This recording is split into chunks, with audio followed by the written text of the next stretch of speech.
Hey, welcome to another meal prep, another low carb meal prep. This week, I didn't do breakfast again because I'm just having trouble finding anything that strikes my fancy.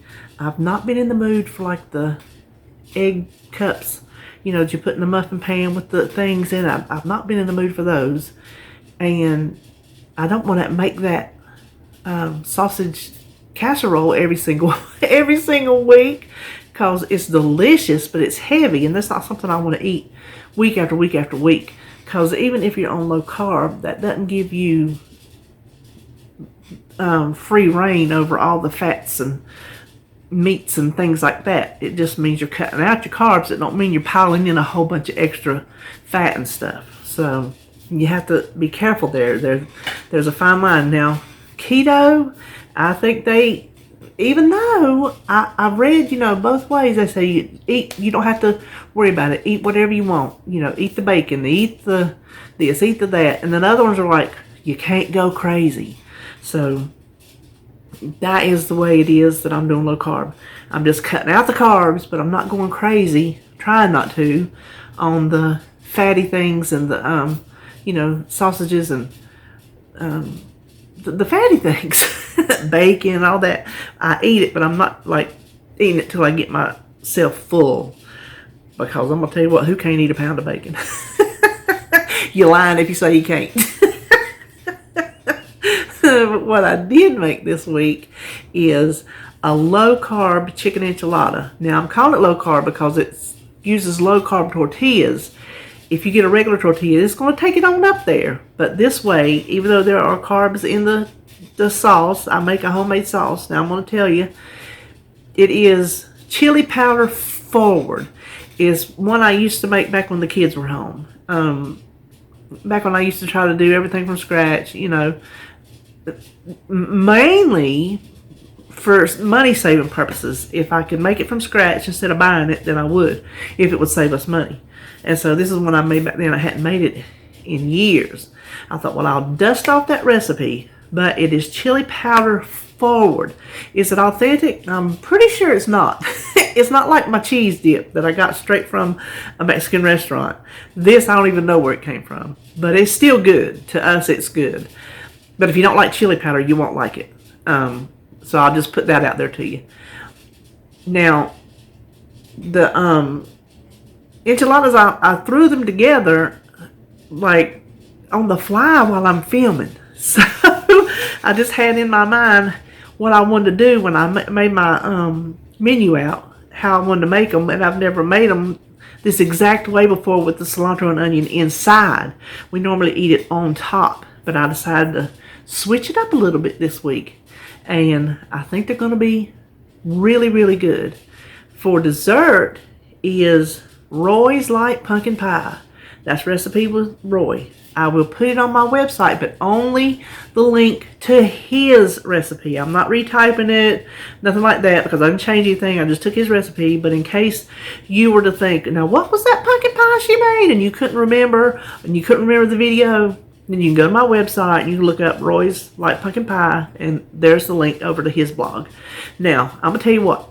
It is summer outside, but it is fall in my kitchen. It smells so good in here. I told you on my menu plan, there is never not a good time for pumpkin or pumpkin pie or pumpkin spice, pumpkin anything. Year round is welcome in my home. So it looks absolutely delicious.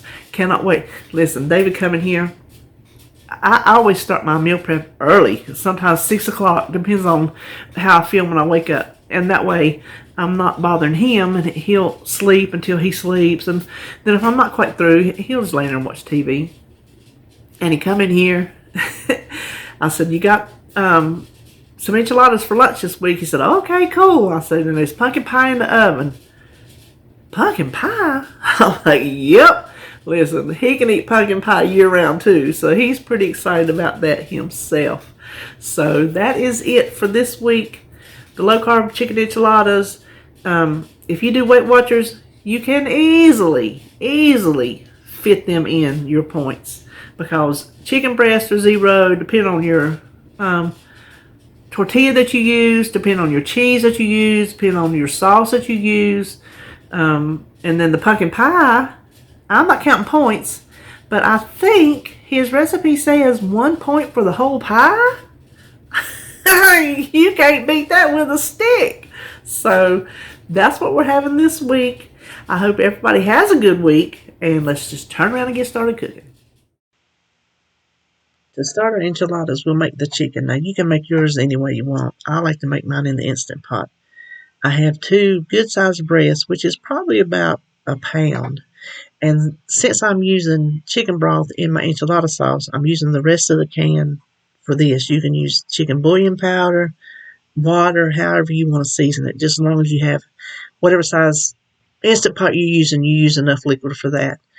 Now, for frozen breasts, I cook them for 14 minutes and let them naturally release for 10. So while those are cooking, we're going to start on our enchilada sauce. And it couldn't be easier. Everything just goes in this like medium sauce pot. That is crushed tomatoes that I'm using, 2 cups. The rest just goes in the freezer. Mark it how much you have, and next time you need some crushed tomatoes, there you go. Now, this is 1 cup of the chicken broth from the can. Totally optional, but I'm just trying to get a little bit of that tomato out of the cup. So mix that in. For our spices, now it is 1 tablespoon of garlic powder, a tablespoon of onion powder, a tablespoon of cumin, 3 tablespoons of chili powder, a teaspoon of sugar, and a 1/4 teaspoon of oregano, dried oregano, and then approximately a tablespoon of oil, olive oil, avocado oil, whatever kind of oil you like. And then stir it up really well, bring it up to the simmer, and let it simmer for about 8 minutes. Now, while that is cooking, our chicken got done. So I'm going to show you how I shred it. Somebody had made the comment, I can't remember who it was. Was it you, Beth? You were saying, did I mention that I shredded chicken with a mixer? So that told me that everybody doesn't know. You can also use your KitchenAid. Sometimes I use my KitchenAid, but I didn't feel like messing up another pot. So once you get your chicken good and tender, just take your hand mixer, mix it however,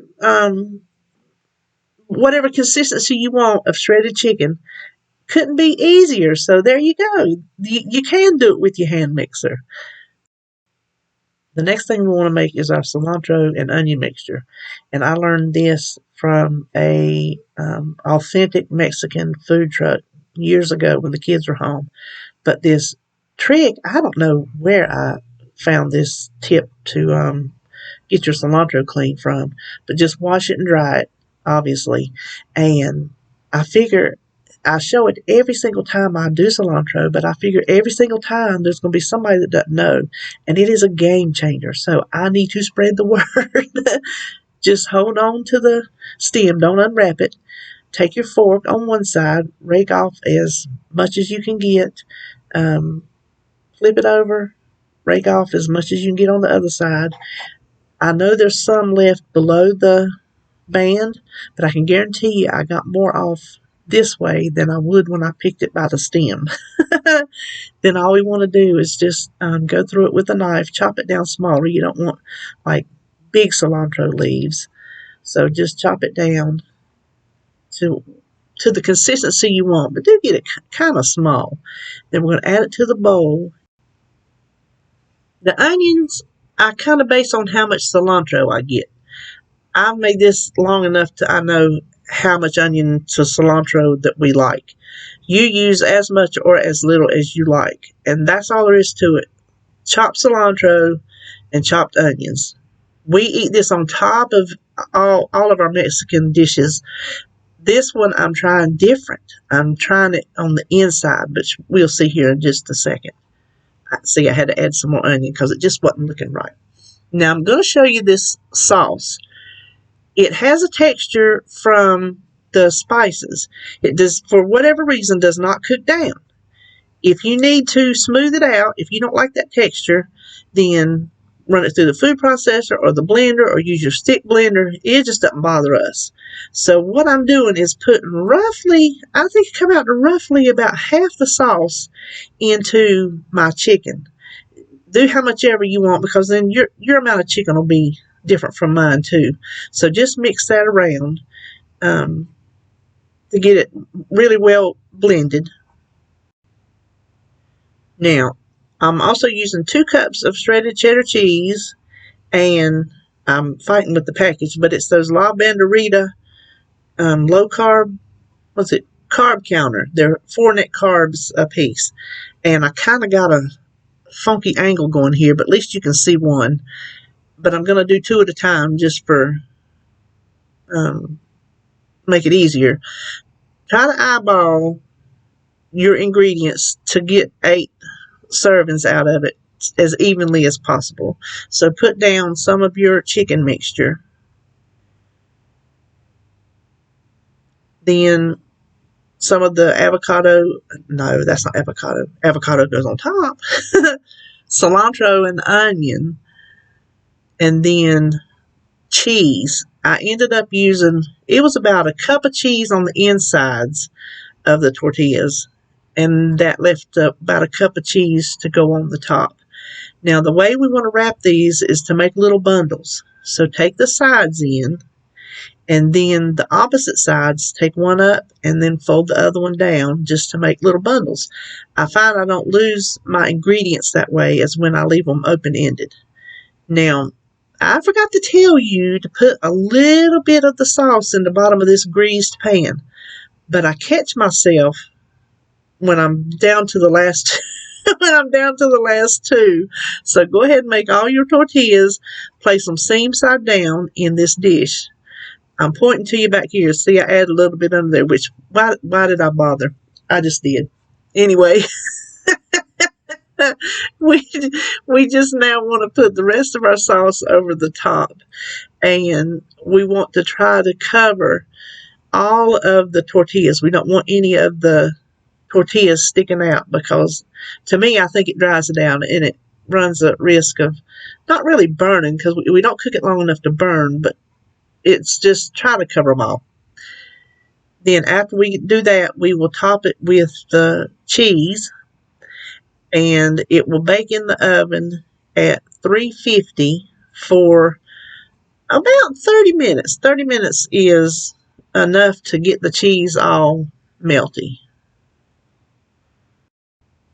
All we have left to do now is to just divide it into our food prep containers. 4 for me, 4 for David. But see how wrapping them in those bundles keeps everything together? Next up is the pumpkin pie. That's what I'm most excited about. It is Roy's Light Pumpkin Pie. The link to his recipe will be in my description box and on my website to make sure you can find it. But start with 3 eggs.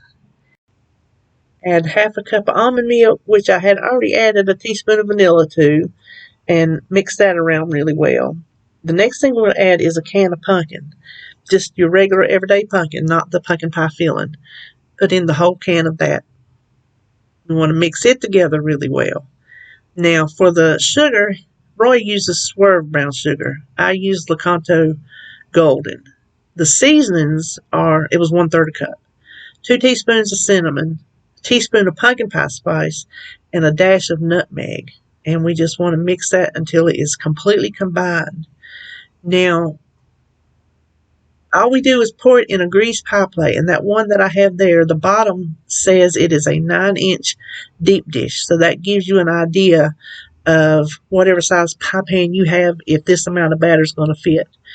You bake it at 400 degrees for 15 minutes, then lower the temperature to 375 for another 30 to 40. Mine took 30 minutes. The edges start to get a little brown and dried out, and then it's done. Now, coming up, you're going to wonder what happened to your outro that you usually do showing your food? Well, I was just a-talking, and I came back here to edit, and there was no video, so I guess I forgot to turn my phone on. So, what we had this week was our low-carb tortillas, chicken enchiladas. When I serve these, I serve them with sour cream, lettuce, avocado. You can do some sliced black olives, tomato. You can even do extra cheese if you so felt like it, which I'm not going to. Then for dessert is Roy's pumpkin pie. And I'm going to tell you what, it is all I can do to not get into it right now. I'm letting it cool. I'm going to put it in the refrigerator. I'm not going to touch it till tomorrow, which that's not in the directions. It's just that's what I'm going to do. So that is it for me this week. It is what I have planned to try to stay on track. I hope you all stay on track no matter what plan you're on. I hope you stick with it. I hope you have a good week, and I will see you in my next video.